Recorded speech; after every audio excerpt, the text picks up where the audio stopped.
In front of me is Motorola Edge 60 Fusion, and today I would like to show you how you can select and delete multiple photos at once.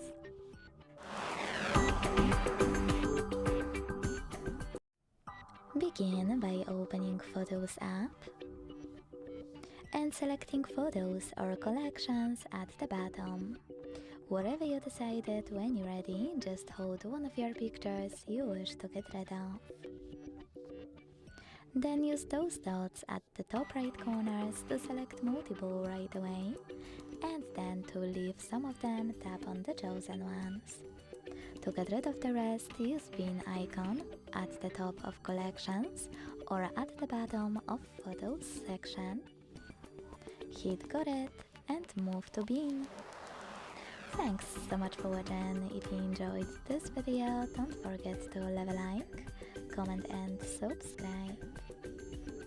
Bye!